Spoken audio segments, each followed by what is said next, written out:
Oui, Seigneur, si mes lèvres se taisaient, eh bien, j'aurais mes mains pour te louer. Et si je n'avais pas mes mains, j'aurais mes pieds. Et si je n'avais rien, Seigneur, j'aurais mon être tout entier pour t'offrir le meilleur de mon cœur. Mais Seigneur, ce matin, je te demande d'encore changer ce qui doit être changé dans mon cœur. Seigneur, je te loue et je te rends grâce pour la patience que tu as envers chacun de nous. Parce que oui, Seigneur, tu es là à chaque moment du jour, de la nuit, pour chacun d'entre nous et de la même façon. Tu ne changes pas. Tu es le même, Seigneur, c'est moi qui change vis-à-vis de toi. C'est moi qui ne t'ai pas toujours fidèle. C'est moi qui parfois même te renie. Et je te demande pardon pour ça. Je te demande pardon aussi pour ton Église, pour toutes les fois où elle n'est pas rentrée dans tes plans, où elle a dit non. Je te demande pardon pour cette rébellion. Mais ce que je te demande, Seigneur, ce matin, c'est de faire du bien. Parce que tu es un Père qui fait du bien, parce que tu es un Père qui aime ses enfants. Et je sais que maintenant, tu passes dans les rangs. Seigneur, tu enlèves les poids. Par la puissance de ta croix, je déclare que tout poids est parti dans le nom puissant de Jésus-Christ. Seigneur, merci. Merci. S'il y a encore des frères et des sœurs qui ont des poids, je vous demande d'avancer. Amen. Je vous demande d'avoir cette humilité devant Dieu et de vous avancer. Nous allons chanter pour vous. Nous allons demander que ce qui pèse sur vous, et nous connaissons ces poids, je les ai encore vécus moi-même cette semaine, mais le Seigneur m'en a délivré. Et Seigneur, merci. Merci parce que je sais que tu vas faire cette œuvre pour les frères et sœurs qui s'avancent. Ne regardez pas votre voisin. Ne regardez pas au jugement, mais regardez à Dieu, parce que Dieu viendra vous délivrer. Amen.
Alléluia. Seigneur, nous élevons ton nom encore ce matin. Amen, Nous voulons alléluia. t'acclamer, Seigneur, pour qui tu es. Nous voulons Amen. te rendre gloire parce que tu es celui qui a été jusqu'à donner sa vie pour nous.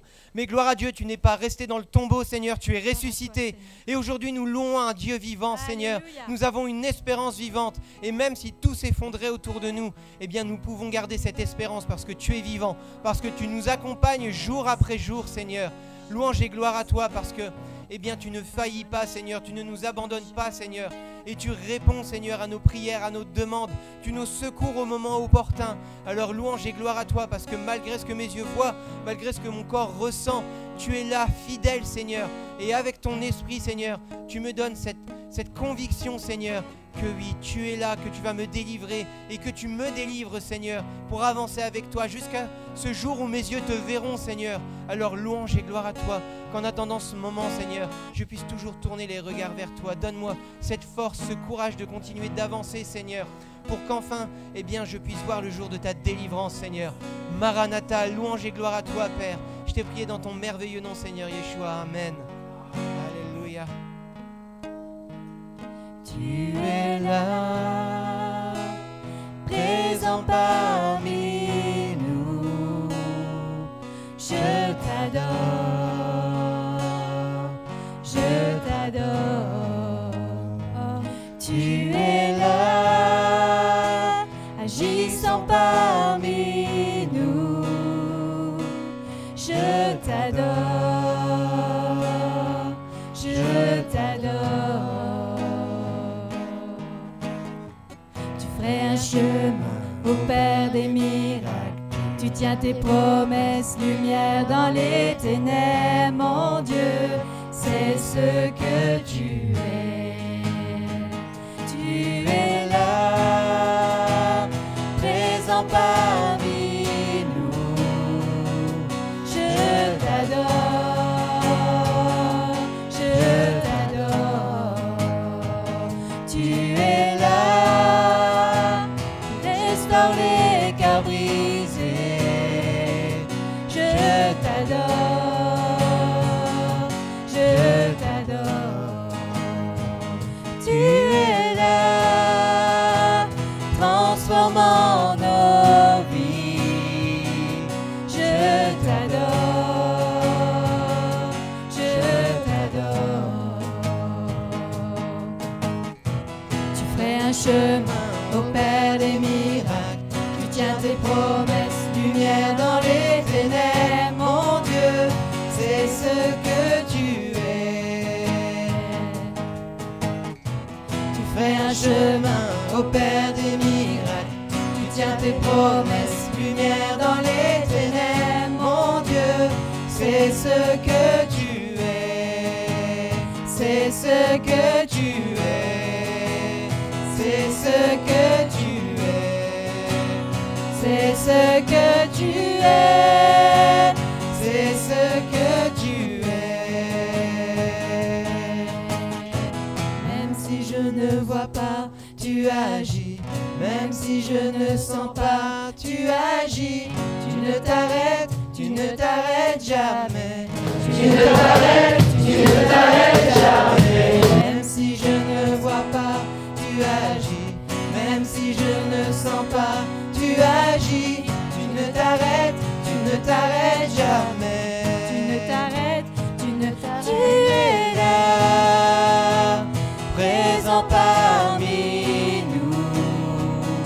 Je t'adore, je t'adore. Tu es là, présent parmi nous.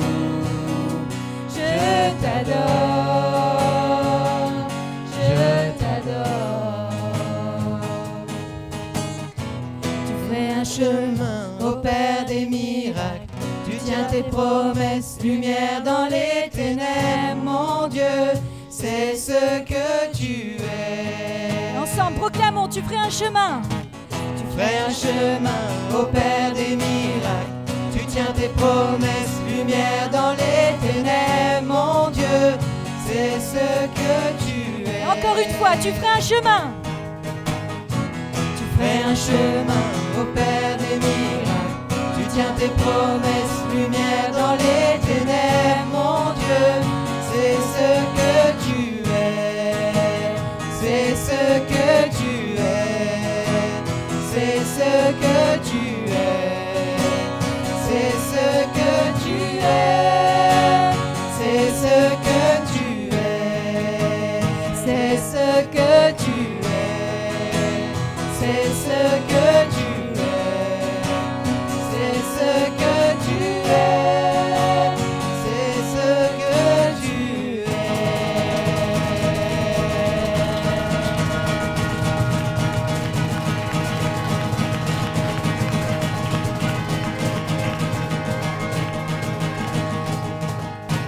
Mon peuple, au son de la trompette, je déverse sur toi les anges, je déverse toutes les ressources nécessaires. Alors reçois-les, ouvre les bras et reçois-les maintenant, parce que c'est ce qui se passe dans le ciel pour toi.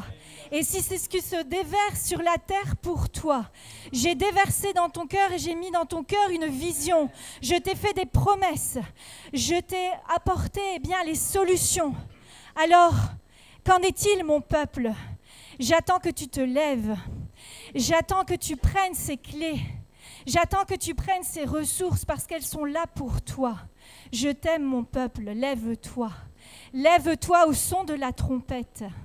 C'est ce que l'Éternel, ton Dieu, te dit. Gloire à toi, Seigneur Jésus.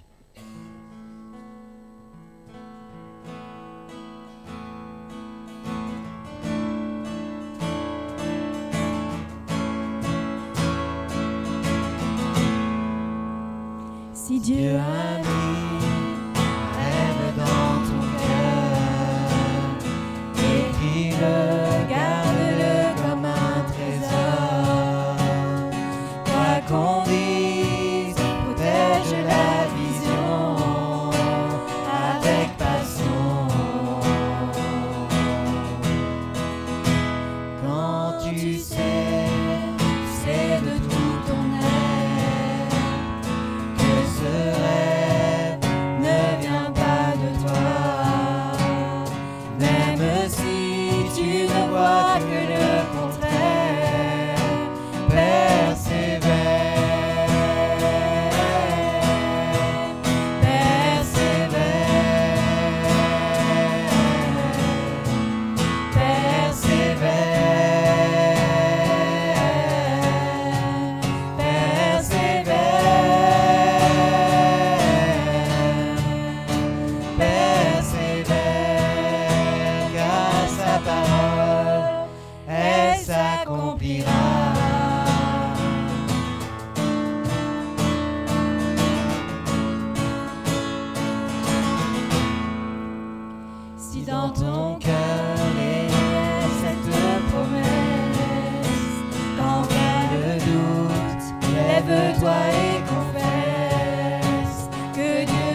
s'accomplira.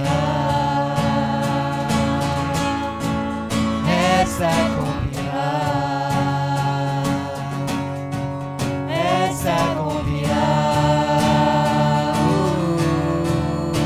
Persévère, car sa parole, elle s'accomplira.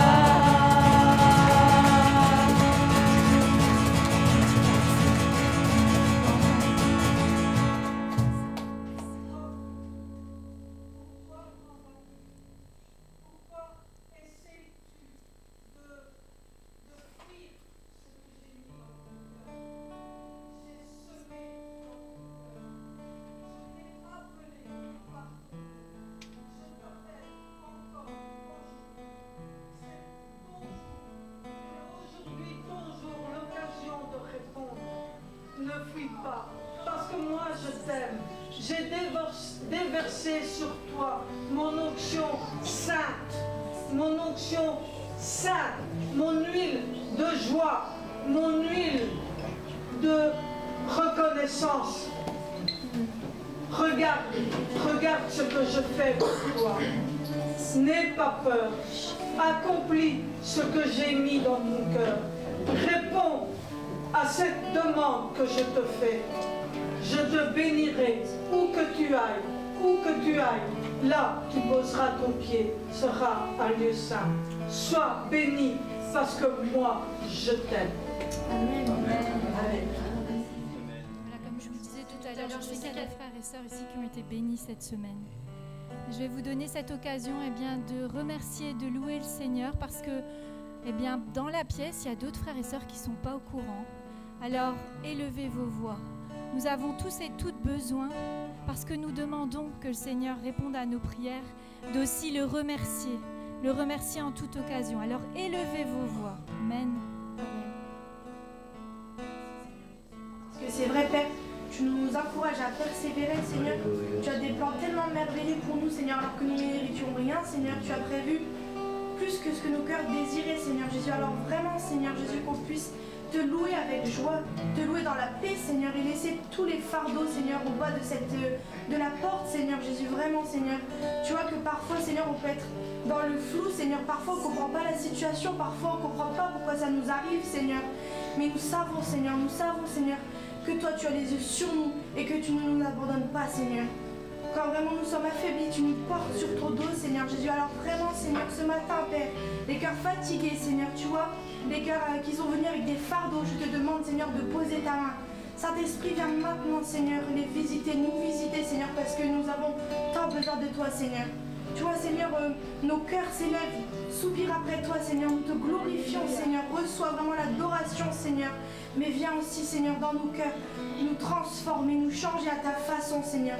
Parce que c'est toi qui nous as aimés le premier, Seigneur. Alors que chacun puisse recevoir cet amour, Seigneur. Que chacun puisse être entouré de tes bras d'amour, Seigneur. Parce que ton amour est inconditionnel, Seigneur. Tu nous as aimés au-delà, Seigneur, de tout ce qu'on pouvait imaginer, Seigneur. Et tu as donné ton Fils parce que tu nous aimais tellement, Seigneur. Ton Fils unique, tu l'as donné pour nous, Seigneur Jésus. Alors vraiment qu'on puisse venir dans ta présence avec un cœur reconnaissant, Seigneur. Et qu'on puisse vraiment avoir ce courage de tout te laisser, Seigneur. De te laisser les fardeaux, Seigneur. De te laisser les tristesses, de te laisser les colères, de te laisser tout ce qui ne va pas, Seigneur Jésus. Parce que tu es celui, Seigneur, qui transforme, qui change et qui renouvelle, Seigneur. Alors Saint-Esprit, vraiment, Père, Saint-Esprit, passe dans les rangs. Et vraiment reçois toute l'adoration, Seigneur. Que ton nom soit encore glorifié, Seigneur, ce matin, Père. Gloire à toi, Seigneur Jésus. Amen. Amen. Je te rends grâce, Seigneur. Merci pour ta sainte et merveilleuse présence parmi nous, Seigneur. C'est vrai que moi aussi, j'ai voulu m'aimer son de t'adorer, de te rendre grâce et de dire merci, Seigneur Jésus. Parce que c'est vrai, déjà, premièrement, c'est vrai qu'on t'aime parce que tu nous as aimés en premier, Seigneur, parce que tu m'as fait passer de la mort à la vie, Seigneur. Merci pour ton sacrifice parfait.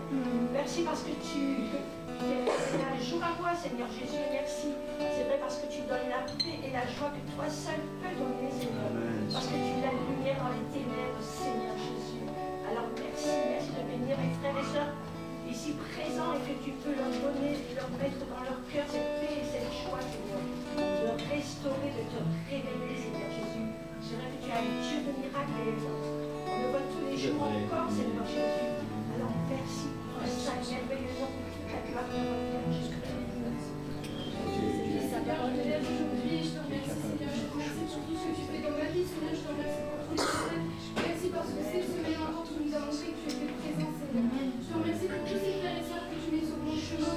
Merci, Seigneur, de m'utiliser comme ton instrument pour mes frères et sœurs. Également, Seigneur, je te remercie pour tous les miracles que tu as fait cette semaine. Tu vois, Seigneur, à quel point on a souffert, Seigneur, cette semaine. Tu vois à quel point on a pleuré, à quel point on t'a supplié, Seigneur. On s'est mis à genoux pour que tu puisses nous amener ta joie, Seigneur, nous amener ta paix. Et je te remercie, Seigneur. Je te remercie parce que tu as agi dans ma vie, tu as agi dans la vie de mes frères et sœurs, Seigneur. Alors je continuerai de t'adorer encore aujourd'hui. Je t'ai prié au doux nom de Jésus. Amen. Seigneur, je te prie et je te remercie, Seigneur. Je te remercie pour ma vie, Seigneur. Je te remercie pour le souffle de vie, Seigneur, pour cet amour que tu donnes chaque jour, Seigneur. Seigneur, ce matin, je voudrais que tu descendes cette paix, Seigneur. Cette paix envers tout le monde, Seigneur, pour que tout le monde soit déchargé de tous ses problèmes, Seigneur. Que cet amour vienne les toucher dans leur cœur, Seigneur, afin qu'ils puissent être délivrés de tous ces dans leur cœur, Seigneur. Seigneur, je te prie au nom de Jésus-Christ, Seigneur. Amen. Amen. Seigneur, je te remercie, Seigneur, ce matin. Seigneur, merci pour ce que tu fais dans nos vies, Seigneur, pour ce que tu as déjà fait, pour ce que tu fais encore et ce que tu feras. Seigneur, ce matin, pour ce qu'on te demande tous ensemble, Seigneur, c'est que tu puisses venir toucher les cœurs comme tu l'as fait avec nous à jour, Seigneur. Merci, Seigneur. Seigneur, que tu puisses vraiment, Seigneur, leur faire montrer ta gloire, Seigneur, ce roi des rois que tu es, Seigneur. Vraiment, merci encore une fois pour cette semaine, pour, Seigneur, ces temps que tu as avec nous, Seigneur. Merci, Seigneur, parce que nous, quand on ne voit pas avec nos yeux humains, Seigneur, tu agis. Seigneur, tu agis dans le ciel, Seigneur. Alors vraiment, merci pour ça. Merci pour mes frères et sœurs, pour cette famille que tu m'as donnée, Seigneur. Je t'ai prié dans le nom de Jésus. Amen. Seigneur, ta parole nous dit que nul ne vient au Père que par toi, Seigneur. Mais Seigneur, le vrai bonheur, c'est de te connaître, toi, le seul qui est Seigneur. Et moi, ce matin, Seigneur, la révélation pour ceux qui ne connaissent pas. C'est ceux qui rentrent dans la prière, Seigneur, je te demande, Seigneur, de te révéler à nous. Je te demande, Seigneur, de toucher les cœurs, Seigneur. Saint-Esprit, passe dans les rangs, Seigneur. Visite-les, fortifie-les, Seigneur. Tu connais leur situation mieux que quiconque, Seigneur. Mais je te demande, Seigneur, de chasser tout fardeau, Seigneur, tout souci, Seigneur. Oui, Seigneur, qu'ils aient cette paix que toi seul peux donner, Seigneur, cette paix qui surpasse toute intelligence. Oui, Seigneur, merci. Merci pour tes bontés qui se renouvellent chaque jour. Merci pour ton amour pour chacun d'entre nous. Oui, Seigneur, même quand nous ne le méritons pas, Seigneur, tu es là avec nous, Seigneur. Tu nous donnes tes bénédictions, Seigneur. Je te loue et je te rends grâce, Seigneur, pour les guérisons, Seigneur, que tu as fait pour mes frères et sœurs. Merci, Seigneur, pour les délivrances que tu as opérées sur la vie de mes frères et sœurs. Seigneur, je te demande, Seigneur, de continuer ton œuvre parfaite dans chacune de nos vies. Oui, Seigneur, que nos yeux se tournent vers toi, Seigneur. Que nous gardons, Seigneur, les regards fixés sur toi, peu importe les circonstances. Que nous ne doutions pas, Seigneur, que tu es là avec nous. Tu nous l'as promis et tu seras avec nous jusqu'à la fin du temps. Oui, Seigneur, merci. Merci de nous donner cette paix. Merci de nous donner cette joie, Seigneur. Cette joie incompréhensible. Mais, Seigneur, cette joie qui vient de toi, qui nous remplit, cette joie qui nous transforme, qui nous transporte, Seigneur. Merci. Merci de renouveler toute intelligence, Seigneur. Oui, Saint-Esprit, continue ton œuvre dans nos vies, Seigneur. Merci pour ce que tu vas faire, que tu feras encore, Seigneur, parce que tu vas encore agir, tu vas encore faire des miracles, Seigneur, pour ton peuple ce matin. Donne la paix à Israël, Seigneur. Donne la paix à ton peuple, Seigneur. Touche les cœurs, Seigneur. Oui, calme la situation, Seigneur. Toi seul, Seigneur, peux mettre la paix dans cette situation, Seigneur. Nous te les remettons, Seigneur, au pied de ta croix, Seigneur. Merci, Seigneur, pour tout ce que tu vas encore faire aujourd'hui. Que toute l'honneur et la gloire te reviennent, Seigneur, car tu en es digne, Père. Amen.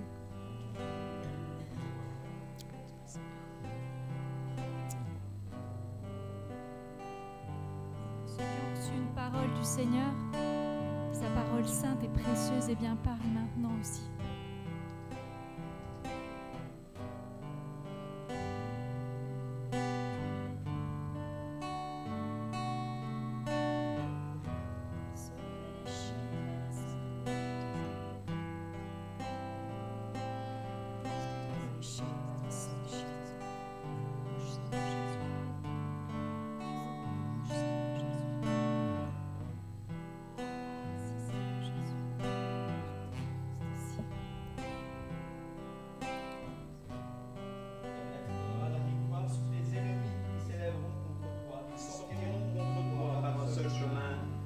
s'enfuiront devant toi par 7 chemins. Amen. C'est vrai, Seigneur, ce que tu dis, tu l'accomplis. Nul n'est comparable à toi, tu es très haut, Seigneur. Ta gloire, personne ne peut te l'ôter. Et cette gloire, Seigneur, tu la donnes à ton peuple. Tu la donnes à tes enfants. Lorsqu'un malheureux crie, l'Éternel l'en délivre. Et tu viens nous délivrer de tous nos craintes, Seigneur. Tu viens chasser tout esprit obscur, tout esprit de perturbation, tout esprit négatif, Seigneur. Tu viens dans ces temps, Seigneur, difficiles, tu viens détruire cet esprit diabolique, Seigneur. Parce que nous sommes des enfants. Nous sommes des enfants du roi des rois, des seigneurs des seigneurs. Et nul n'est comparable à toi, tu es le Très-Haut, le Tout-Puissant. Merci parce que tu nous as donné ta promesse, Seigneur. Et nous voulons vivre cette promesse en nous, ancrée en nous. Tout a été accompli par ton Fils Jésus-Christ. Qu'avons-nous à faire de plus, Seigneur? De louer, t'adorer, t'exalter, te célébrer. C'est ce que nous devons faire jour et nuit, nuit et jour. Sans cesse, c'est ce que tu demandes à ton peuple. De te louer, de t'adorer, de te faire confiance. Et nous sommes venus ce matin dans ce lieu, nous prosterner devant ta majesté. Nous qui sommes imparfaits, toi tu es parfait. Et reçois de chacun d'entre nous ce matin toute la louange, l'adoration qui t'est due, Père. Merci parce que c'est vrai, tu passes au milieu de nous. Et tu viens nous relever, Seigneur. Nous sommes tombés si bas. Et tu viens nous relever. Ne change pas. Ce que tu étais hier, tu l'es aujourd'hui. Tu l'es pour l'éternité, Seigneur. Alors aide-nous, Seigneur. Aide-nous à mieux te suivre. Aide-nous d'être à ta gloire. Que nos vies te sanctifient. Fais ton œuvre en nous, Seigneur. Fais ton œuvre en nous, Seigneur. Nous nous abandonnons à toi, Père. Sois glorifié dans le nom merveilleux de ton Fils Jésus-Christ. Et par la puissance du Saint-Esprit. Amen.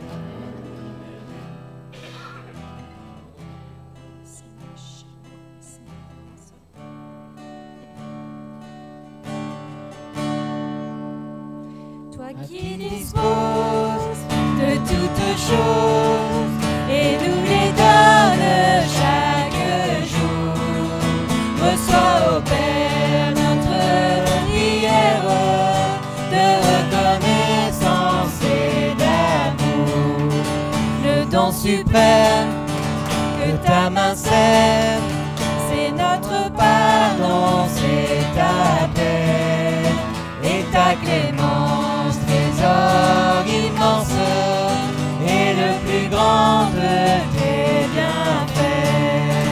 Que par ta grâce, l'instant qui passe serve à nous rapprocher de toi, et qu'à chaque heure vers ta demeure, nos cœurs s'élèvent par la foi. Toi qui disposes de toutes choses et nous les donnes chaque jour, reçois, ô Père, notre prière de reconnaissance et d'amour. Reçois, ô Père, notre prière de reconnaissance et d'amour.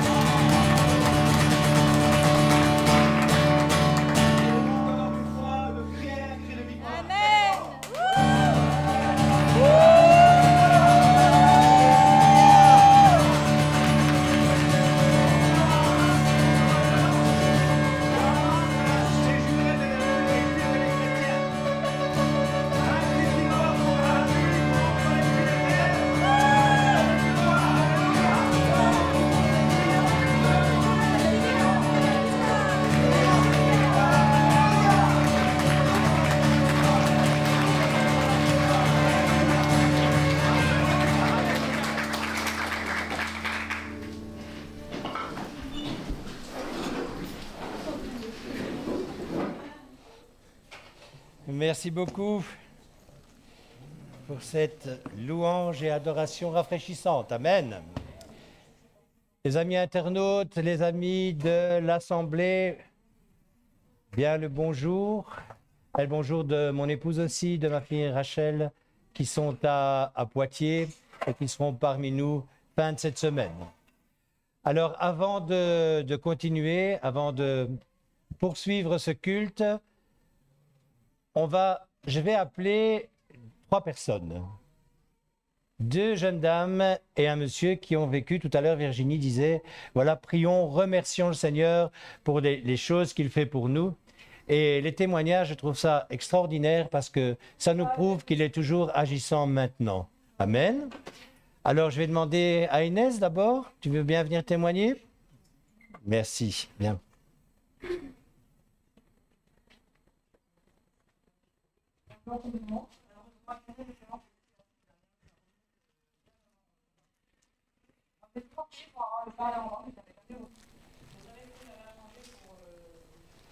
Pour l'avoir, mais je le faisais pas.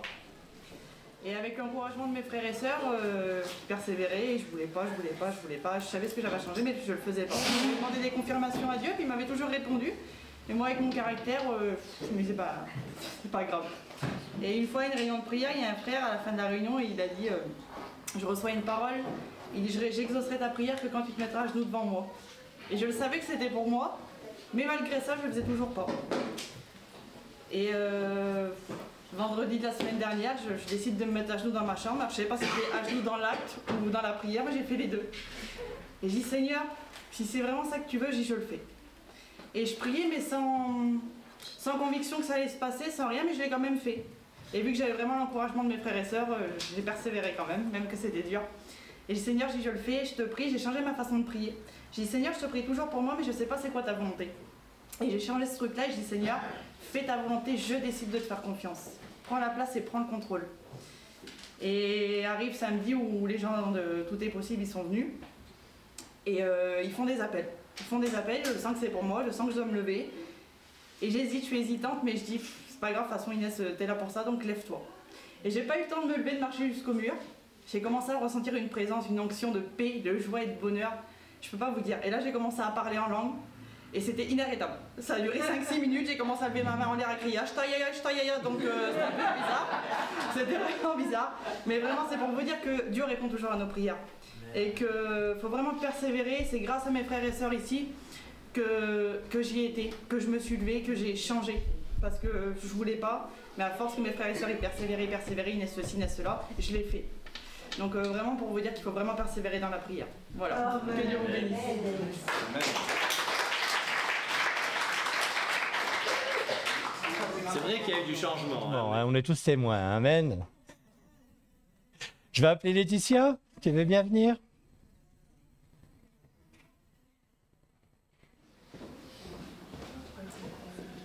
Bonjour à tous.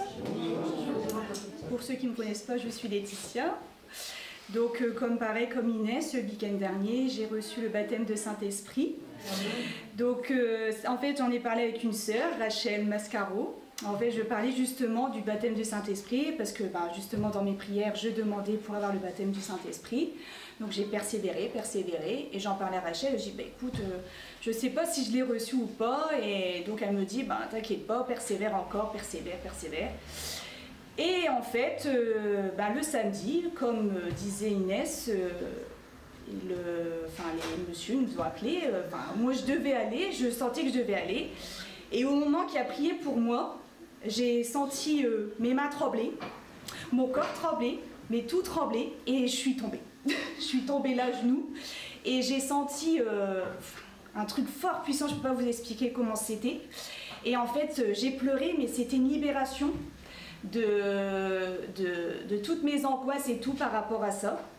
Et j'étais en paix, en joie, je suis repartie, j'étais libérée, quoi. Donc voilà, donc il faut vraiment persévérer, vraiment pour ceux qui ne l'ont pas reçu, je vous dis, persévérer avec la prière et demandez aux frères, aux sœurs et vos aiguilles. Voilà.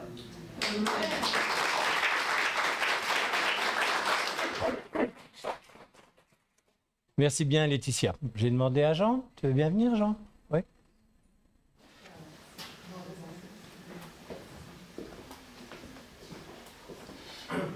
Bonjour à tous. Bonjour. Alors encore une fois, confiance, persévérance. Pour ceux qui ne me connaissent pas, voilà brièvement, je vis avec un rein depuis 10 ans. Fin 2021, on me diagnostique un cancer sur le rein unique qui me reste. Je suis opéré en 2022, 1er juillet. Et puis là, après, les contrôles, bien sûr. Alors, ce que je veux témoigner, c'est le dernier contrôle. Le dernier contrôle qui était un petit peu curieux parce qu'il s'est fait le jour de mon anniversaire, le 26 du mois d'août. Et donc, je fais ces contrôles, radiographie des poumons, ça c'est important pour les métastases et tout ça. Et tout ce qui est appareil urinaire, ce qui me reste au niveau des reins, enfin bref. Et donc, le temps passe, et puis, quand on me posait des questions, ici même, je disais, bah, j'ai pas de nouvelles, bonne nouvelle. Pas de nouvelles, bonne nouvelle. Et puis, arrive le début de ce mois, j'ai commencé à avoir très mal dans la poitrine. Très mal dans la poitrine, j'avais comme une bronchite, mais une bronchite curieuse. Une bronchite curieuse, c'est-à-dire que je suis accoutumé aux bronchites, mais là c'était différent d'une bronchite normale, et il n'y avait pas de sécrétion, c'était bizarre. Enfin bref. Et puis je me soigne comme à ma façon, comme j'ai toujours l'habitude de le faire, vu que je suis sujet aux bronchites chroniques. Et le temps passe et j'avais toujours plus mal. Et puis dans ma tête, j'avais toujours ce truc qui me revenait. Comment ça se fait que je n'ai pas de résultat pour les examens que j'avais fait au mois d'août. Et puis le temps passe, il se passe quand même 2 mois. Et puis dans l'intervalle, il y a eu bien sûr, vous le savez, mon épouse, on lui a diagnostiqué le cancer. Bon, voilà, tout ça, ça tourne dans la tête. Hein. Et puis, en fait, ce qui se passe, c'est que ce mal dans la poitrine me fait toujours penser à ces résultats. Et puis, donc à un moment donné, j'ai prié, et puis j'ai toujours gardé cette confiance. Mais il y a toujours quelque chose derrière qui est là pour vous asticoter un petit peu, et puis c'est pas agréable. Donc, la semaine passée, j'ai téléphoné à Lille, et j'ai dit, bon ben voilà, il y a un petit problème, on m'a pas encore rendu de quoi que ce soit sur les examens que j'ai passés. La secrétaire médicale me dit, mais écoutez monsieur, on n'a rien du tout vous concernant. Ouais, il dit, c'est pas possible. Alors, elle me dit, écoutez, je vais regarder. Elle va voir, elle dit, effectivement, ça n'a pas été transmis. Donc, ça n'a pas été transmis au docteur. Donc, elle dit, je m'en occupe tout de suite, je télécharge les documents, des radiographies, des scanners et tout, et je les communique au docteur. Mardi, c'est mardi, je crois, je reçois une lettre, comme quoi, gloire à Dieu, rien du tout, pas de récidive, pas de métastase, rien du tout. Mais j'avais toujours ce problème de mal dans la poitrine. Et d'où ça venait? Qu'est-ce que c'était? Et alors là, j'ai fait une chose, j'ai pris position. J'ai dit, Seigneur, j'arrête tout. Je prenais des médicaments pour les bronches et tout ça. J'ai dit, Seigneur, j'arrête tout. Je faisais aussi des infusions de thym, pour ceux qui connaissent, enfin bref. Et j'ai dit, Seigneur, j'arrête tout. Et le lendemain même, tout a disparu. Gloire à Dieu. La persévérance, je crois que c'est le secret de tout. Merci Seigneur et gloire à son Saint.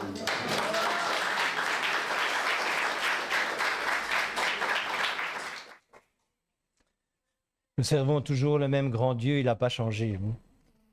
Il est le même hier, aujourd'hui, il sera le même demain. Amen. Titre de ce message, c'est « Chrétien ou disciple ». On a déjà parlé beaucoup de fois de ce qu'est un disciple dans cette assemblée. Mais avant de commencer la prédication, enfin pour introduire la prédication, je voudrais vous lire un document. Un document qui vient d'une équipe, c'est un mouvement qui s'appelle « Vers un mouvement apostolique ». Et je trouvais ça vraiment très à propos dans les temps dans lesquels nous vivons. Je vais vous lire. Nous croyons que l'Évangile est la puissance de Dieu pour le salut de quiconque croit, pour sauver et transformer l'individu par la nouvelle naissance qu'il produit et la vie de disciple qu'il entraîne.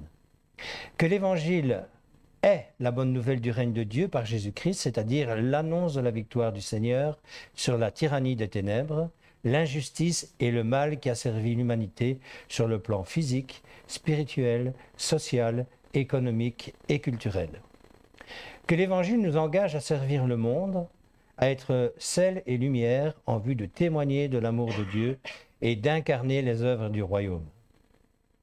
Que l'Évangile ne nous retire pas, mais nous envoie dans le monde pour être le levain qui fait lever la pâte et fait grandir le royaume de Dieu. Évangéliser ne consiste pas à christianiser la société. Cependant, l'engagement des chrétiens dans la proclamation et l'incarnation de l'Évangile doit produire un changement significatif, comme signe du royaume qui vient, que ce soit dans les personnes comme dans les structures, dans l'attente du roi qui vient. Que l'Évangile produit la recherche passionnée du royaume de Dieu et de sa justice dans tous les domaines de vie et d'engagement, qu'ils soient privés ou publics. Que l'Évangile est annoncé et incarné par l'ensemble du peuple de Dieu dans l'Église assemblée, comme dans l'Église dispersée, à travers les personnes engagées au service de l'Église. On parle des 5 ministères, bien sûr, dans leur diversité et leurs compléments. Que l'Évangile inspire le don de nos vies et un engagement total et passionné au service de Dieu et du prochain. Je vais arrêter là, il y a 2 autres pages, et nous allons prendre un texte, un très joli texte, que trouve dans Matthieu 8, 18, au verset 23. Il monta dans la barque, Jésus, et ses disciples le suivirent, point. C'est court comme texte, c'est très clair. Dans la parole de Dieu, le mot disciple apparaît 269 fois. 269 fois. Et le mot chrétien, 3 fois. Et le mot chrétien était adressé à des disciples, et souvent d'ailleurs, plus en tant que moquerie que signe, qu'un autre signe. Okay?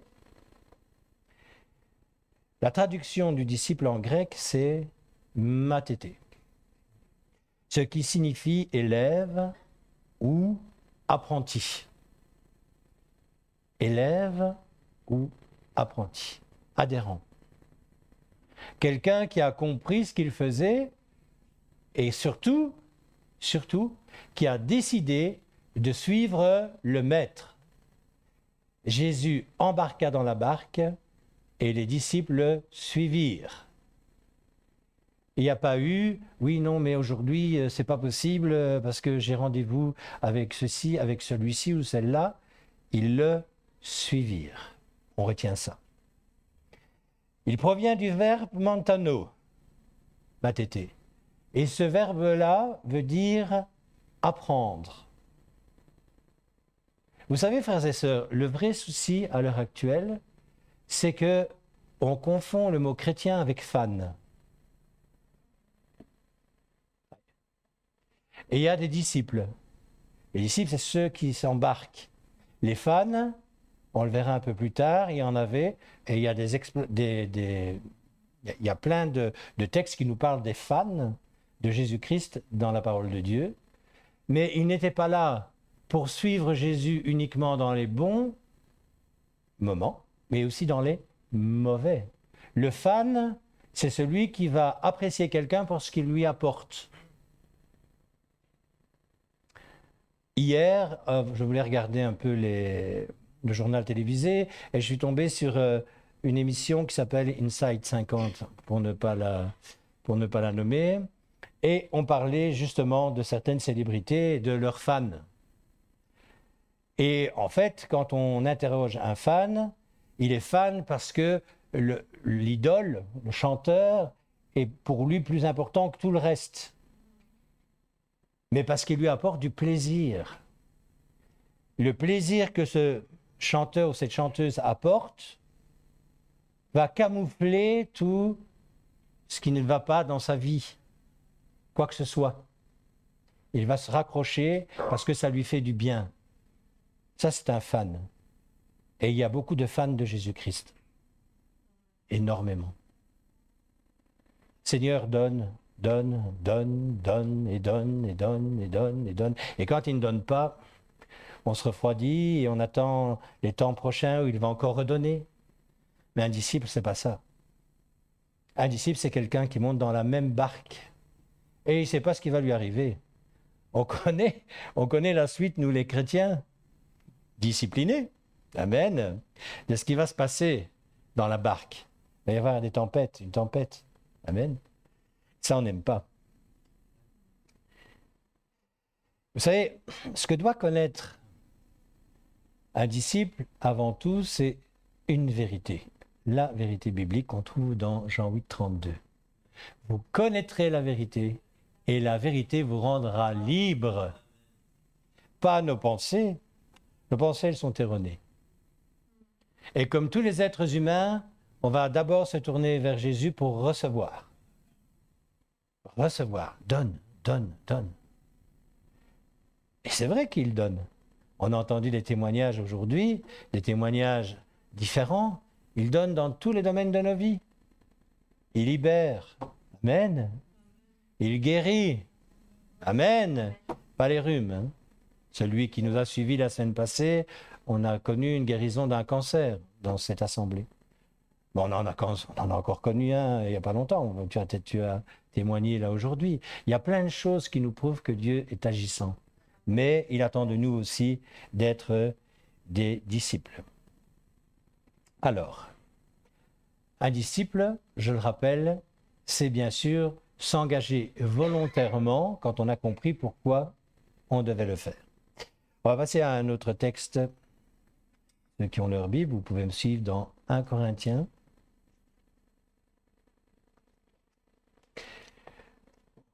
Chapitre 7. Et je vais vous lire les versets 21 à 23.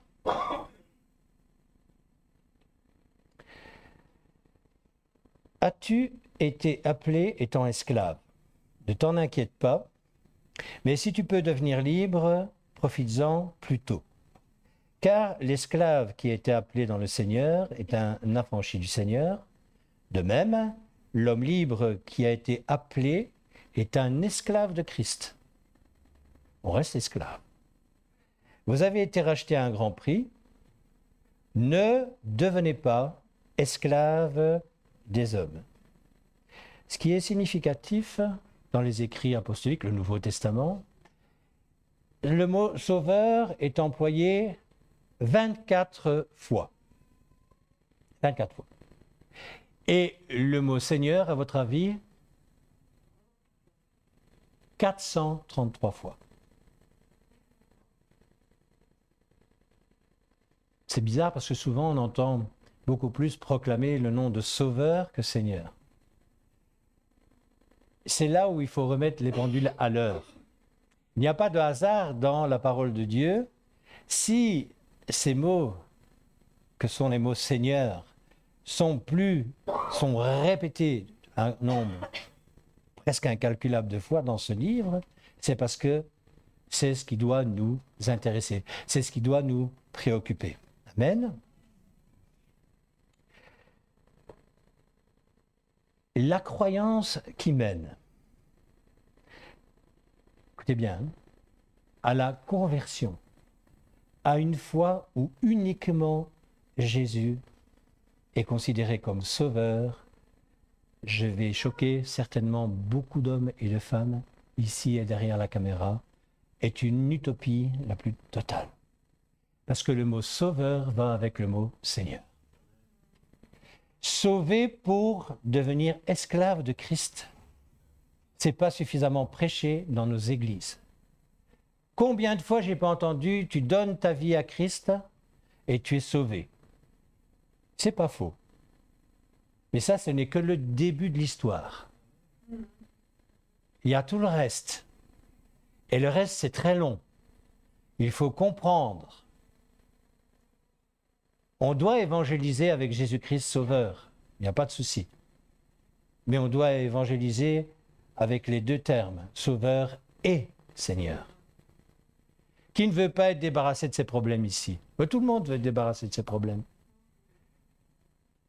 Qu'est-ce que vous croyez que font les gens qui font de l'occultisme? Ils trouvent le moyen, ils essayent de trouver un moyen de se débarrasser de leurs problèmes. qu'ils ne savent pas, c'est qu'ils vont les accumuler et les accumuler et les accumuler. Alors, Jésus-Christ vient comme sauveur.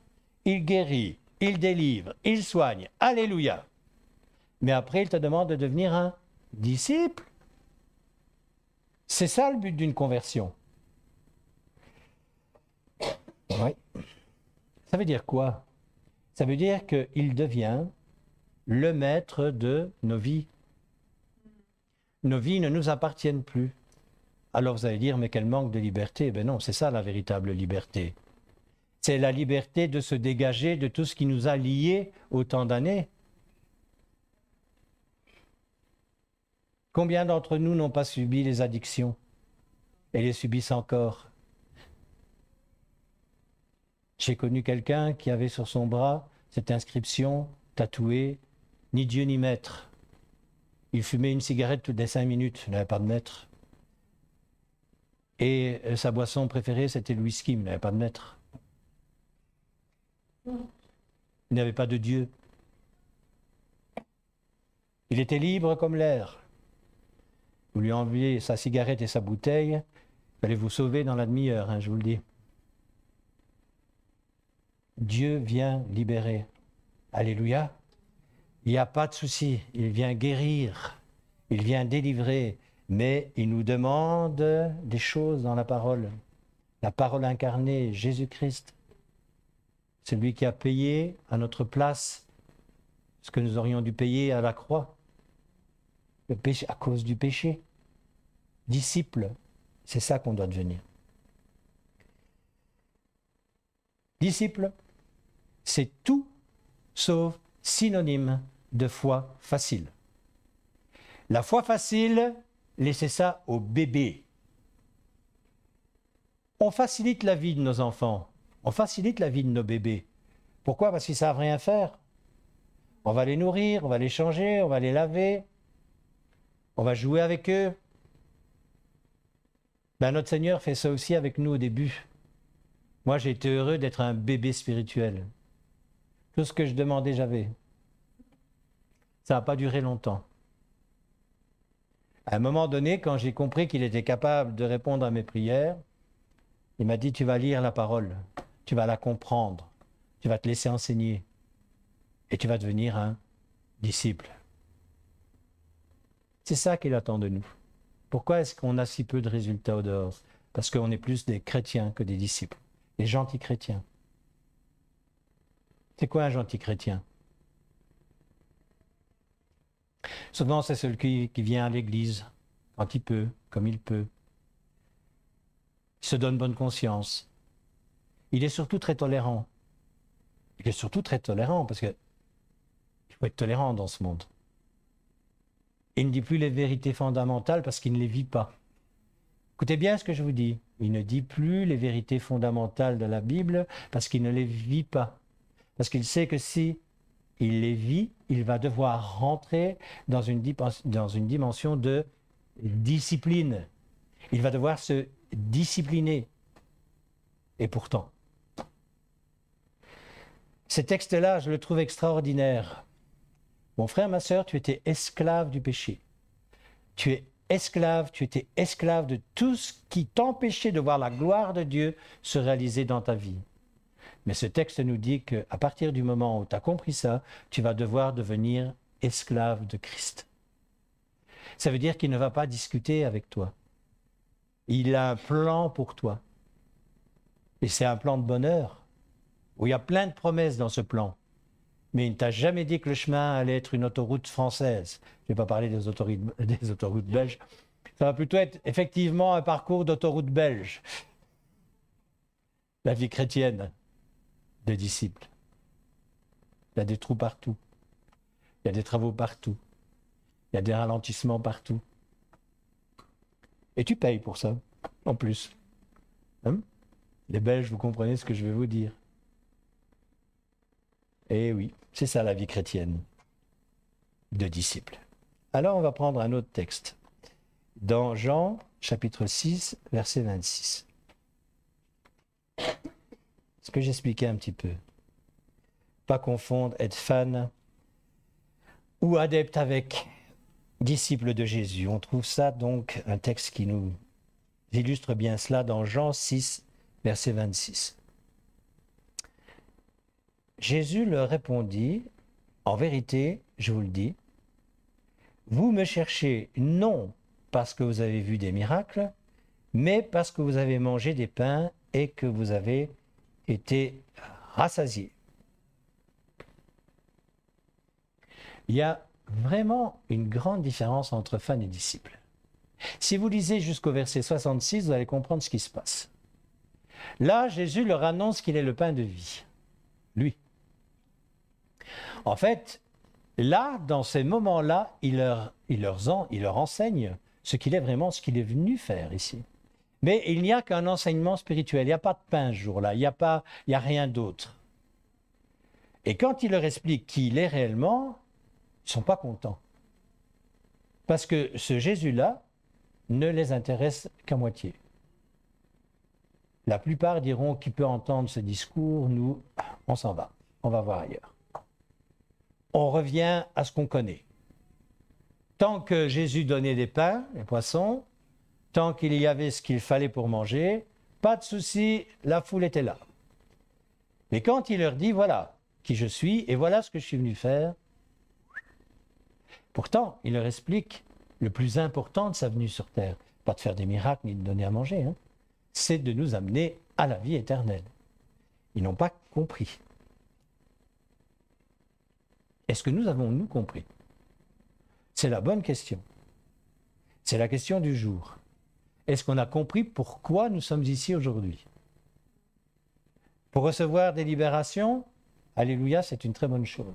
Des guérisons, alléluia, ça fait partie du message. Là où la bonne nouvelle est prêchée, il y a des guérisons et des délivrances, et nous le constatons dans notre assemblée comme dans beaucoup d'autres assemblées. Là où Jésus-Christ est prêché, ces choses arrivent. Mais elles doivent nous amener à comprendre qu'il veut devenir le Seigneur de notre vie, ces choses-là. On n'est pas tout le temps dans un magasin qui donne gratuitement. Une assemblée, c'est pas ça. Ce qu'il attend de nous, c'est que chacun, parce que nous avons reçu des dons quand nous sommes nés de nouveau, puisse apporter la contribution qu'il doit apporter à l'assemblée dans laquelle tu as été placé et faire le travail qui t'est demandé. Il y a trop de chrétiens touristes. Il y en a beaucoup trop. Quand tout va bien, et c'est le cas pour beaucoup d'entre nous, on ne connaît pas les problèmes que connaissent beaucoup de pays. On n'est pas persécuté, ou en tout cas très peu, très peu. Il y a un attentat de temps en temps en France ou en Belgique, etc. Dans d'autres pays, ils doivent se cacher. Ils n'oseraient même pas, dans les rues, proclamer qu'ils sont chrétiens. Ça peut être la mort instantanée, ou en tout cas des représailles très fortes. Mais ce qu'il attend de nous, c'est que nous devenions un corps solide. La tête est solide. La tête, c'est Jésus. Le corps, c'est nous. Mais si le corps se laisse aller, on va soit avoir des corps anorexiques ou le contraire. Il n'y a pas souvent d'entre-deux. Où il y a les boulimiques, où il y a les anorexiques. D'accord? Un anorexique, il ne mange pas assez. Donc il est faible. Il ne sait rien faire grand-chose parce qu'il est fatigué. Et puis il y a tout ce qu'il y a à côté. Il vomit tout le temps. Enfin, vous voyez, vous connaissez, vous savez ce que c'est que l'anorexie. Quelqu'un qui est obèse, on ne sait rien faire avec non plus. Pourquoi? Il a le cœur fatigué. Il ne sait pas beaucoup bouger. Le Seigneur nous demande d'être un corps en bonne santé. Et pour être en bonne santé, il faut accepter les exercices de la discipline. Il faut être un disciple. Amen.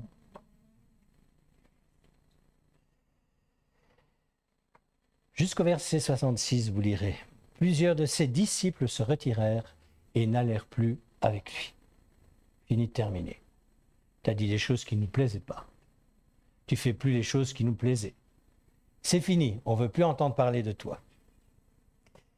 Ne soyons pas des fans qui suivons par intérêt Jésus, mais au contraire, soyons des hommes et des femmes qui avons compris ce qu'il est venu faire. Je change de version, donc j'étais dans la Louis II et je vais passer dans une Bible qui a été traduite par David Stern.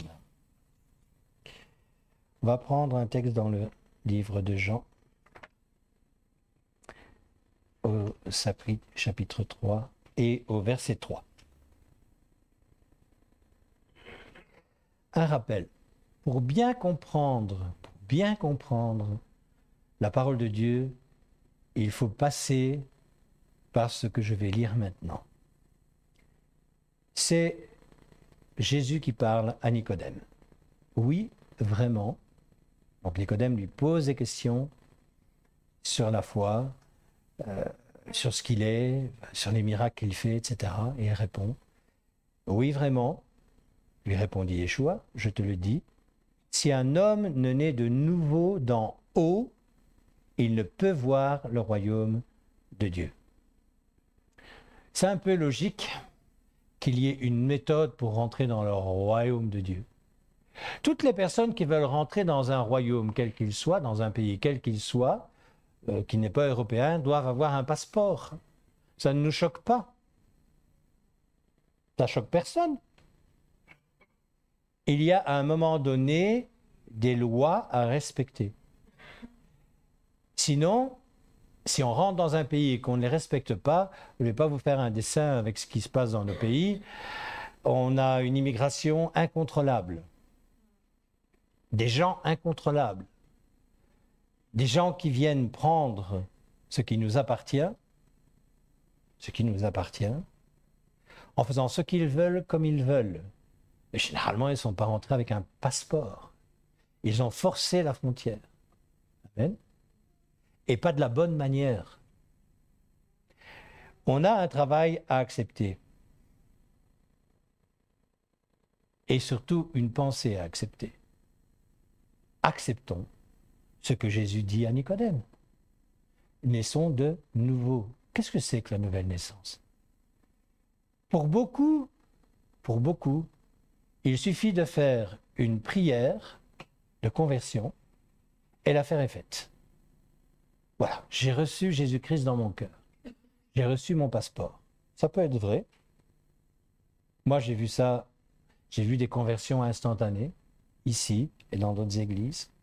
Mais parfois, j'ai vu des conversions sentimentales, émotionnelles. Ça veut dire que les personnes étaient toutes feu, toutes flammes, mais très vite se sont refroidies jusqu'à un tel point qu'on ne les a plus vues très rapidement. Pourquoi? Parce qu'elles n'ont pas compris ce qu'était une conversion. La conversion, c'est la révélation de Jésus en soi. C'est un peu les deux témoignages de nos deux sœurs de tout à l'heure. Quelque chose s'est passé en moi qui m'a transporté dans un univers que je ne connais pas. Quelque chose que je ne m'attendais pas. J'ai tremblé, nous disait Laetitia, je suis tombé. Ça peut paraître bizarre, ils sont bizarres ces gens, on prie pour eux, ils tombent. Une autre qui a parlé en langue, une langue bizarre aussi, et c'est vrai qu'en plus elle a parlé bizarre, Inès. Mais voilà des signes de nouvelle naissance. Parce que après cela, c'est pas à l'église qu'on va voir la différence, c'est dans la vie de tous les jours. C'est dans ta manière de penser, de voir les choses. Tu ne vas plus penser comme avant, tu ne vas plus faire les mêmes choses qu'avant. Tu vas vouloir suivre Jésus-Christ, tu vas vouloir devenir un disciple. Ça veut dire qu'il y a des choses dans ta vie qui vont devoir changer. Tu ne pourras pas continuer à vivre comme tu vivais avant. Tu fumes, mon frère, ma soeur, va falloir arrêter. Je suis désolé. Tu bois, mon frère, ma soeur, va falloir arrêter. Je suis désolé. Tu mens? Oui, mais c'est des petits mensonges, pas des gros mensonges. Hein. C'est toujours des petits mensonges. Tu mens, il va falloir arrêter. Tu es agressif, il va falloir arrêter. Etc., etc. Pourquoi? Parce que ce qui plaît à Dieu, c'est que nous lui ressemblions de plus en plus. Et il nous a donné un modèle. Le modèle parfait, c'est Jésus. Et ce qu'il veut, c'est que Jésus prenne les commandes de notre âme. Parce que nous avons, quand nous sommes nés de nouveau, l'esprit renouvelé par son Saint-Esprit. On n'a pas un esprit... voilà, j'ai déjà entendu des choses qui sont incroyables. On me dit, l'âme et l'esprit, c'est la même chose. Dans certaines manières de voir les choses, c'est comme ça que ça se passe. La parole de Dieu dit que Dieu a créé un esprit dans l'être humain et qu'il nous envoie son Esprit Saint. Dans mon esprit, avant ma conversion, ce qui était alimenté ne venait pas de Dieu, croyez-moi. Il venait du monde, il venait du diable. Quand je suis né de nouveau, mon esprit a été nourri d'une autre manière, ce qui m'a permis de nourrir mon âme d'une autre manière. Et surtout que mon esprit renouvelé par Jésus-Christ puisse diriger mon âme. Et mon âme, c'est ce qu'il y a à l'intérieur de moi qui dirige mon corps, ma bouche, mes bras, etc., etc. Nous sommes corps, âme et esprit. Corps, âme, esprit. Amen. Ça veut dire quoi encore, disciples? Esclaves de Christ.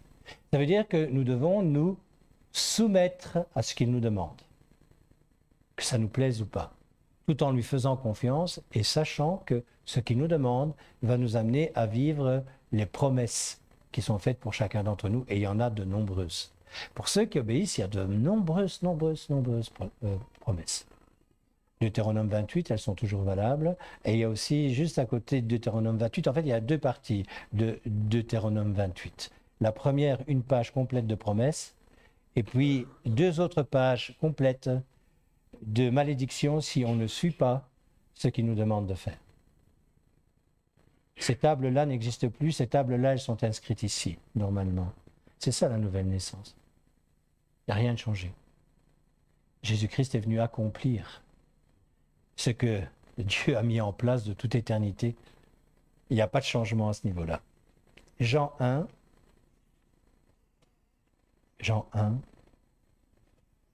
versets 12, 13 et 14. Je vous ai parlé de la lumière. La lumière, c'est Jésus. À tous ceux qui l'ont reçu, à tous ceux qui ont mis leur confiance en sa personne et en sa puissance, elle a donné le droit, c'est le passeport, de devenir enfant de Dieu. Non d'une lignée par le sang, d'une volonté charnelle ou d'une volonté humaine, mais par Dieu.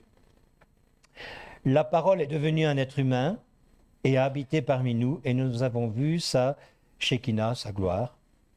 La parole est devenue un être humain et a habité parmi nous, et nous avons vu sa Shekinah, la Shekinah du Fils unique de Dieu, pleine de grâce et de vérité. Il y a le même genre de texte que vous pouvez trouver dans Éphésiens 2 au verset 10 et 1 Pierre 1 au verset 23. La nouvelle naissance, frères et sœurs, ce n'est pas une transformation de notre nature, ce n'est pas ce que j'ai dit tout à l'heure, hein, pas du tout. C'est un acte créateur du Saint-Esprit en nous. Alors vous allez dire, d'où est-ce que tu sors ça encore? La parole de Dieu nous dit dans les Écritures hébraïques que notre cœur de pierre, il va lui le transformer en cœur de chair. Voilà où je vais le chercher. En fait, dans les écrits hébraïques, c'est toute l'explication de ce qui se passe dans les écrits apostoliques.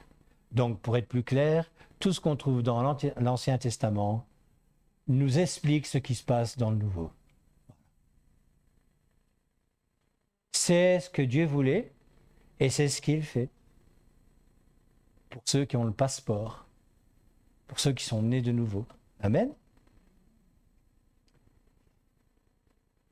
Il nous donne la vie à nous qui étions morts spirituellement par ce cadeau exceptionnel qu'est la grâce, par le prix qui a été payé par l'agneau immolé, par le Seigneur Jésus-Christ. Amen.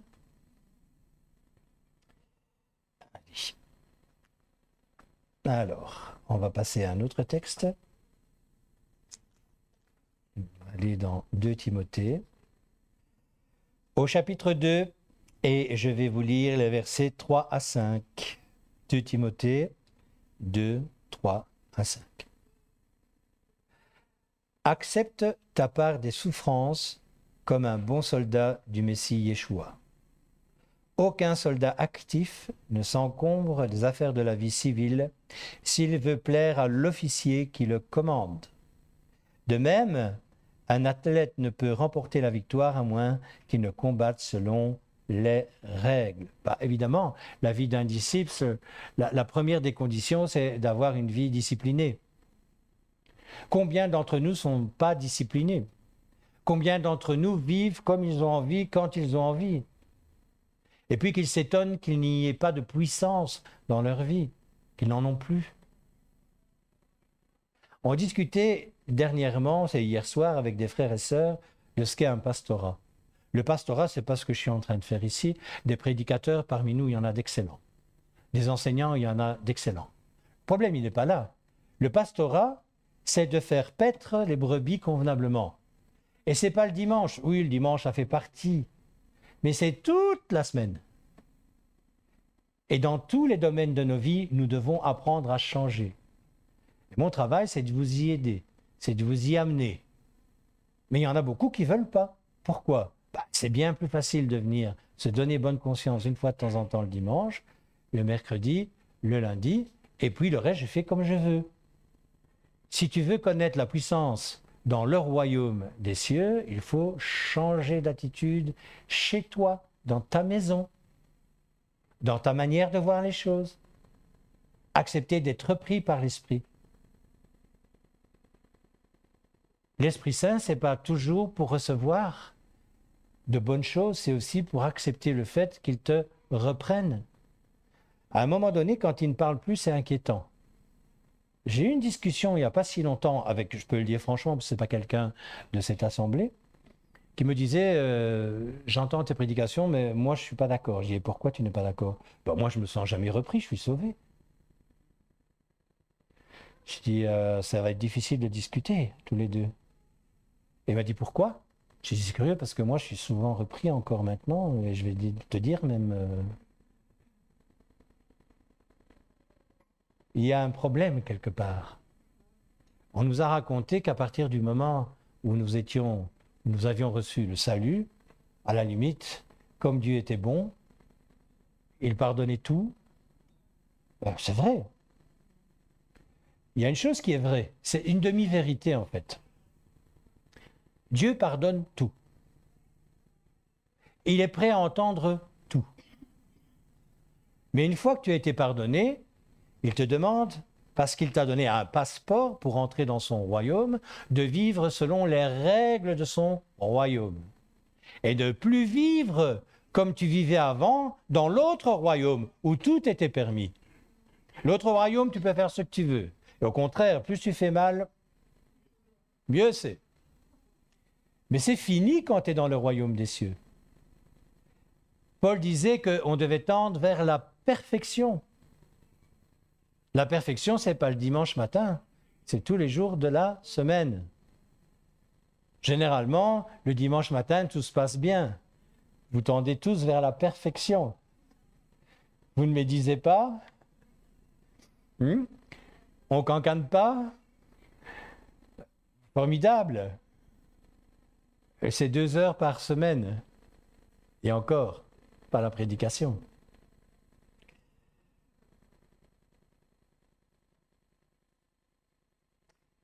Ces textes-là. De même, un athlète ne peut remporter la victoire à moins qu'il ne combatte selon la règle. Il y a des règles à respecter. On ne peut pas faire autrement. Question hier. Est-ce qu'on peut perdre son salut? Bien évidemment que tu peux perdre ton salut. Bien évidemment que tu peux perdre ton salut. Tu quittes la protection de Dieu volontairement, tu retournes à ce que tu as vomi, et tu lui dis merci, moi, je sais comment je dois faire. Oui, j'accepte toujours Jésus comme sauveur, mais je fais ce que je veux. Tu vas voir si tu ne vas pas perdre ton salut. J'ai expliqué à la personne avec qui je discutais qu'il y avait un problème qu'elle ne se sentait pas replie. Je dis, tu as un vrai problème. Alors tout de suite, j'étais le légaliste habituel qui ne savait pas parler aux gens et mais je lui dis, mais je te parle pour ton bien. Parce que si tu n'as pas compris ça, tu n'as rien compris de l'évangile. Rien. Tu as reçu un passeport pour entrer dans un autre royaume, et dans ce royaume, il y a des règles. Et tu dois les respecter. Si tu ne respectes pas ces règles, tu vas avoir des ennuis. Et il est revenu sur, mais moi, je n'ai pas de problème, je ne suis pas repris. Donc ma vie, ça va, il n'y a pas de souci. Fin de discussion. Et c'est dommage d'en arriver là. Un des points les principaux que nous devons accepter, c'est de nous opposer de toutes nos forces au péché. C'est ça, rentrer dans le royaume des cieux. C'est une des responsabilités que nous avons. On ne doit plus vivre comme on vivait avant. Nous devons nous opposer directement au péché. Et c'est là d'où viennent nos combats. Tant que tu ne t'opposes pas au péché, tu n'as pas de souci. Quand tu fais ce que tu veux, tu n'as pas de souci. Mais si tu disciplines ta chair, parce que l'esprit a dit à ton âme que ces choses, tu dois les arrêter, et que ton âme, elle fait la guerre à l'esprit, c'est que tu es sur la bonne voie. Ça y est, tu es rentré dans le royaume des cieux. Par contre, si tu suis systématiquement ta chair, qui est inimitié contre l'esprit, curieux, on ne parle pas de l'âme, l'esprit de Dieu, qu'un grand E, tu es peut-être dans le royaume, mais je ne suis pas certain que tu vas y rester. C'est ça le problème. À un moment donné, même si, c'est vrai qu'il paraît qu'il n'y a plus d'extradition, je ne suis pas dans le secret des politiques, mais enfin, il paraît que ça devient de plus en plus compliqué, puisque en France, par exemple, quand on extrade quelqu'un, parce que justement, il ne peut pas faire partie du royaume parce qu'il ne vit pas selon les règles et qu'on ne lui donne pas ce passeport pour des tas de raisons, on l'extrade. Et c'est marrant parce que le pays d'où il vient dit « Ah mais non, mais nous, on ne le veut plus celui-là ». Vous savez que c'est un peu ce qui se passe pour un chrétien rétrograde. Tu quittes un camp pour aller dans un autre. Tu es un déserteur, que tu le veuilles ou non. Et tu désertes officiellement, c'est le jour de ton baptême. Tu dis devant Dieu, devant le diable et devant les hommes, moi, je quitte le royaume des ténèbres pour entrer dans le royaume des cieux. Croyez-moi, le chef des royaumes des ténèbres, il le sait. D'accord, ok. Et il y en a un qui est tout content de nous accueillir. Alléluia, c'est notre Seigneur. Pas de problème, il nous accueille. Et puis, dans la main, la personne qui a été baptisée, qui a fait cette confession de foi, s'appelle comme ça, dit « Oh non, je préférais l'ancien terrain ». Et là, il y en a un qui dit « Toi, je ne te veux plus ». Ben, tu vas y rentrer illégalement. Tu vas de nouveau revenir dans le royaume des ténèbres que tu as quitté volontairement. Attends-toi à tomber, nous dit la parole de Dieu, 7 fois pire. Parce que là, il va te punir, le chef du royaume des ténèbres, crois-moi. Ou alors il va faire autre chose. Il va te donner ce que tu espérais vraiment avant ta conversion. Et tu vas aller droit en enfer sans être pris. C'est des choix de vie. On va prendre un autre texte qu'on trouve dans Matthieu, chapitre 4, et je vous lis, donc Matthieu 4, versets 8 à 11. C'est les fameuses 3 grosses tentations que Jésus-Christ, c'est la dernière des 3 tentations que Jésus-Christ a subies dans le désert, quand l'Esprit l'y a amené. L'adversaire, donc le diable, le transporta encore au sommet d'une très haute montagne, lui montra tous les royaumes de la terre dans toute leur gloire, et lui dit, « Je te donnerai tout cela, si tu te prosternes devant moi et m'adores. » « Va-t'en, Satan, lui répondit Yeshua, car voici ce que déclare le Tanakh, donc l'Ancien Testament. Adore Adonai ton Dieu, et tu le serviras lui seul. Puis l'adversaire le laissa et des anges vinrent et le servirent. Qu'est-ce qu'il fait le diable? Il offre à Jésus ce qu'il peut offrir à chacun d'entre nous. Un chemin facile vers une gloire facile. Vous savez, c'est curieux d'entendre le nombre de chanteurs qui ont été chercher des directions divines en Inde. C'était le cas des Beatles, des Rolling Stones. C'était le cas de beaucoup de chanteurs encore à l'heure actuelle qui sont sous l'emprise des démons et ils ne le cachent même pas. Je ne sais plus quelle chanteuse j'entendais cela. Je l'ai entendu donc de sa propre voix, donc c'était à la télévision, où elle disait qu'elle chantait pas bien naturellement, mais que quand elle nommait le nom d'un démon, entrait en elle, elle avait une voix sublime. Qui ça? Oh, c'est possible, je ne sais plus. Pas possible. Aussi, on a déjà plusieurs noms. Mais enfin, soit on n'est pas là pour les dénoncer. Je veux dire, ça ne nous intéresse pas. Mais c'est curieux quand même de voir que même là, il essaye. Pourtant, il sait qui est Jésus. Il sait qui est Jésus. Il sait. Mais il ose. Vous ne croyez pas qu'il va le faire avec nous? S'il a osé faire ça avec Jésus. Mais moi, quand j'ai lu ce texte-là, je me suis dit, c'est pas possible, il a un culot monstre. Oui, il a un culot monstre. Qu'est-ce qu'il a entendu? Il a entendu que Jésus soit par terre, on pourrait dire ça comme ça, 40 jours sans boire, sans manger, c'est déjà surhumain. Vous imaginez l'état corporel du Seigneur. Et qu'est-ce qu'il lui donne? Tout ce qui manque à Jésus, en fait, humainement parlé. Le pain, le confort, une belle vie, passer 40 jours dans un désert en Judée. Il y en a qui sont allés en Israël ici? Tu vois ce que je veux dire? Déjà une journée, Michel, sans eau, costaud. Je vous assure qu'il faut être costaud. C'est pas nos températures ici. Et en plus, quand vous êtes sur certaines parties du désert de Judée, vous avez des cailloux qui reflètent la chaleur d'une manière telle que vous n'imaginez même pas. Donc vous avez chaud en haut et vous avez chaud en bas. Alors quand il n'y a pas de vent, je ne vous raconte pas. Et s'il y a du vent, vous cuisez doucement mais sûrement. 40 jours, sans boire ni manger. C'est pour ça qu'il a osé. Il s'est dit, ouh, c'est le moment. Et il fait la même chose avec nous. Il attend que vous soyez au plus bas. Et puis il vient vous proposer des choses. Si tu n'es pas disciple, t'es foutu. Philippiens 3. Philippiens 3. Versets 10 à 16.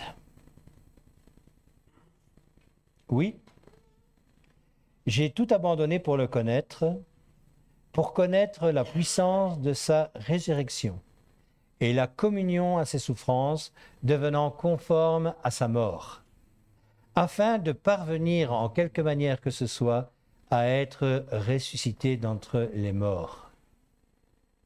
Ce n'est pas que je l'ai déjà obtenu, ni même que je sois parvenu à atteindre le but. Non, mais je continue à poursuivre ce but dans l'espoir de saisir ce pourquoi le Messie Yeshua m'a saisi. Frère, pour ma part, je ne pense pas moi-même l'avoir saisi, mais je fais une chose, oubliant ce qui est derrière moi et tendant avec effort vers ce qui est devant moi, je continue à poursuivre le but afin de gagner le prix de l'appel d'en haut que Dieu offre par le Messie Yeshua. C'est pourquoi, nous qui sommes matures, préoccupons-nous de cela, et si vous avez en quelque point une autre opinion de ces choses, cela aussi Dieu vous le révélera. Quoi qu'il en soit, que notre conduite soit à la hauteur du niveau que nous avons déjà atteint. Frères, soyez mes imitateurs et fixez vos regards sur ceux qui vivent selon le modèle que nous avons établi pour vous. Car il y en est plusieurs, je vous l'ai souvent dit, et maintenant je le dis même avec des larmes, qui vivent en ennemis du poteau d'exécution du Messie. Ils sont destinés à la destruction. Leur Dieu, c'est leur ventre. Ils sont fiers de ce qui devrait leur faire honte, car ils ne pensent qu'aux choses de ce monde. Mais nous, nous sommes des citoyens du ciel, d'où nous attendons notre libérateur, le Seigneur Yeshua le Messie. Il changera notre humble corps en un corps de gloire, comme le sien, avec la puissance qui lui permet d'assujettir toutes choses. Amen. Il n'y a même pas besoin d'épiloguer ni d'expliquer ce que je viens de lire maintenant. Quand on pense qui est Paul, est-ce que vous vous rendez compte de ce qu'il dit? Il faut lire, il faut comprendre. Je reviens ici. Ce n'est pas, c'est le verset 12, ce n'est pas que je l'ai déjà obtenu, ni même que je sois parvenu à atteindre le but, non. Mais je continue à poursuivre ce but dans l'espoir de saisir ce pourquoi le Messie Yeshua m'a saisi. Il a saisi Paul comme il t'a saisi, mon frère, ma sœur, pour la vie éternelle. Mais notre responsabilité, c'est de rester sur le chemin qui y mène. Et il est quoi, Jésus? Il est le chemin, la vérité et la vie. On doit apprendre à vivre selon ce qu'il nous demande. Et je vais vous demander de m'excuser. Je vais juste, tu peux te demander de m'amener un sopalin? J'ai un restant de rhume. C'est les plaisirs du direct. Merci.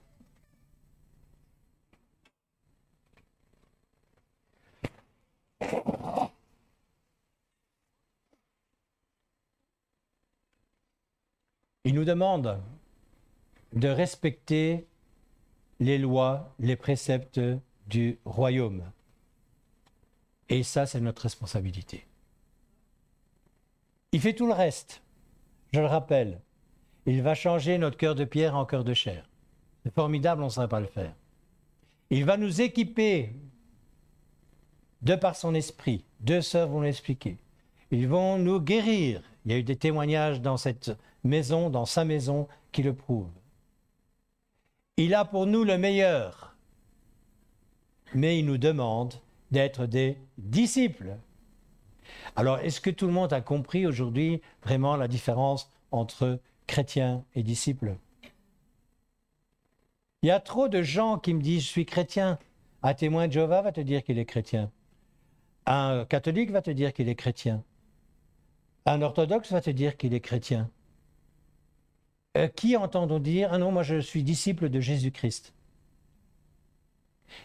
T'as déjà osé le faire? T'as déjà osé le faire? Moi, mes collègues savent que je suis disciple de Jésus-Christ. Et ça évite bien des discussions de religiosité inutiles. On ne m'a pas demandé si j'étais protestant ou catholique ou autre. Par contre, on se dit, ça veut dire quoi, disciple de Jésus-Christ? C'est ça la grande différence. Les gens en ont marre de notre religiosité. Les gens ne veulent plus entendre notre religiosité. Ils ne veulent pas savoir si on est baptiste ou autre. Qu'est-ce que ça peut faire? Qu'est-ce que ça peut faire? C'est pas ça qui est notre passeport qui nous amènera au royaume des cieux. Arrive là-haut, Baptiste. Ça serait tellement simple. Messianique. Regarde, messianique, moi. Seigneur, regarde, messianique, il est marqué. Et j'ai toujours dit Yeshua, j'ai jamais dit Jésus.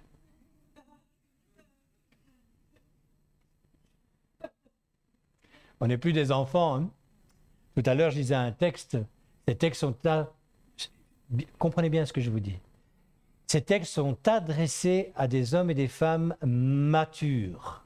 Donc ça veut dire qu'ils connaissent la parole de Dieu. Parce que le Saint-Esprit, son premier travail, c'est lequel? C'est de rappeler quoi? Ce que Jésus a dit. Mais si tu ne sais pas ce qu'il a dit parce que tu n'as jamais lu la Bible, comment veux-tu que le Saint-Esprit te rappelle? Il va te rappeler quoi? Il va certainement te dire si tu as eu un attouchement ou si réellement tu as eu ta nouvelle naissance. Moi, j'ai reçu ma nouvelle naissance, je ne savais pas ce qu'était la Bible. Je me souviens d'avoir vécu les mêmes choses que toi, Laetitia. C'est extraordinaire, hein? Tu te rends, tu te dis, qu'est-ce qui m'arrive? Tu te sens léger, qu'est-ce qui se passe? Qu'est-ce qui m'arrive? Et la première des choses que j'ai fait, je suis rentré chez moi, et cette nuit-là, j'ai lu le Nouveau Testament entièrement. Et le jour d'après, encore. Et puis encore. Et puis j'ai lu la Bible, encore, et encore. Il doit y avoir autre chose que ce qu'est le ressenti émotionnel et sentimental. À un moment donné, il nous a donné une intelligence renouvelée par le Saint-Esprit, mais il nous a donné une intelligence naturelle qui doit nous servir. Il est étonnant d'entendre parfois certaines personnes qui veulent être pasteurs, qui veulent être enseignants même, et qui n'ont jamais lu entièrement leur Bible une seule fois. C'est pas logique, c'est pas normal. Quand on aime quelque chose, quand on aime quelqu'un, même quand c'est difficile, et surtout quand c'est difficile. Vous savez, si vous voulez savoir si vous aimez vraiment quelqu'un, c'est de voir comment vous allez vous comporter avec lui ou avec elle quand ça ne va pas. Et si vous allez surtout rester dans la longueur avec cette personne.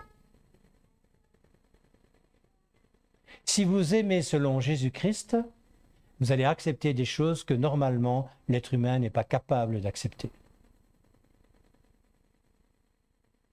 C'est là la preuve où vous aimez, comme Jésus. L'amour de Jésus inconditionnel, c'est l'exemple extraordinaire que j'emploie toujours. J'arrive pas à m'imaginer. C'est quand on vient de le hisser sur la croix. Essayez d'imaginer, il a été cloué, flagellé, fait tout ce qu'on veut, et on vient de hisser la croix. Le choc, la douleur qu'il doit ressentir physiquement, ça doit être abominable. Et il regarde ceux qui ont fait ça, et il dit, « Père, pardonne-leur, parce qu'ils ne savent pas ce qu'ils font. » Ça, c'est l'amour inconditionnel de Jésus. Vous croyez qu'il y avait une émotion ou un sentiment? Il y avait la compassion. Mais émotionnellement, il avait un self-control de lui-même divin. Parce que si moi, ça m'arrivait, croyez-moi, si j'avais du pouvoir, encore maintenant, je ne suis pas sûr de pouvoir dire ce que Jésus a dit.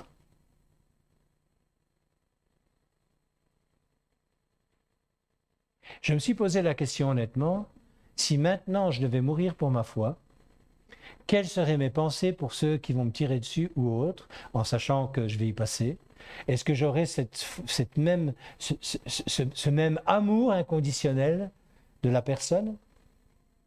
En disant, Seigneur, là, sur celui qui va m'abattre, là maintenant, je te demande, pardonne-leur parce qu'il ne sait pas. Pardonne-lui parce qu'il ne sait pas ce qu'il fait. Étienne a fait la même chose. Étienne a eu le même réflexe avant de se faire caillasser.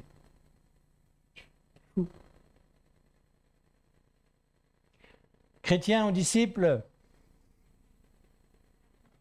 on le sait au plus profond de soi-même ce que l'on est. Mais la volonté de Christ, c'est que quand il nous dit « tu montes avec moi dans la barque », comme ses disciples à ce moment-là ont fait, tu montes avec lui dans la barque. Tu ne sais pas où tu vas aller. Tu sais pas où tu vas aller. Tu ne sais pas où ça va te conduire. Moi, j'avais dit il y a quelques années d'ici, « Oh, extraordinaire, j'arrive tout doucement vers ma pension. Je vais être plus tranquille. » Ça, c'était l'idée que moi, je m'en faisais. Et de plus en plus j'y vais, plus il me dit, « Ah non, c'est pas fini, c'est pas les grandes vacances. » Et quand j'essaye de voir un peu dans l'avenir, non. Il me dit, « À chaque jour suffit ta peine. Quand je t'amènerai la barque, tu montes dedans et tu viendras avec moi. » Est-ce qu'on est prêt à vivre cela? Si on est prêt à vivre cela, les promesses vont nous appartenir. Et on va voir des grandes choses. Et on voit déjà des grandes choses parmi nous. Amen. Et il nous prouve par son amour inconditionnel, les guérisons, les délivrances, qu'il est avec nous et qu'il nous veut le meilleur. Vous êtes dans les difficultés, frères et sœurs. Vous en faites pas, il est au contrôle de tout. Souvenez-vous de cette fameuse barque qui amena les disciples à vivre des choses terribles. tu es avec un maître que tu suis, parce que pour eux, c'est un maître. Il y a une tempête phénoménale, et lui dort. On n'a pas déjà eu ces sentiments-là, nous? T'es où, Seigneur? Tu ne vois pas la tempête dans laquelle je suis? Et puis, à un moment donné, il se réveille, j'imagine la scène. Hein? Il les regarde et il dit, « Gens de peu de foi. » Et puis, il dit à la tempête, « Bon, toi, terminus là, hein, c'est fini. » Imaginez la tête des disciples. Mais qui c'est, c'est pas possible. T'as déjà vu quelqu'un qui commente au vent s'arrêter et le vent il s'arrête? Oui, bon ça, moi aussi, mais ça n'a pas marché non plus. On est deux. Mais t'imagines, t'es dans une situation là maintenant, mon frère, ma soeur, qui dure, qui perdure. Ça n'avance pas. La tempête est là, toujours la même tempête. Elle est là depuis des années. Tu pries et tu vois rien. Le jour où Jésus se lèvera et qui dira à la tempête, maintenant ça suffit, tu feras comme les disciples. Tu diras, oh, mais quel Seigneur. Et là tu vois dans le mot Seigneur, le mot Sauveur. Sauveur, Seigneur, Seigneur, Sauveur, il y a un équilibre que nous devons accepter. Dieu est grand. Amen. Voilà, les amis internautes, je vais vous saluer. Je rappelle pour ceux de l'Assemblée de l'Eau Vive que nous avons notre réunion demain à 20h, notre réunion d'enseignement mercredi à 19h30 et je vous souhaite une très bonne semaine. Soyez bénis.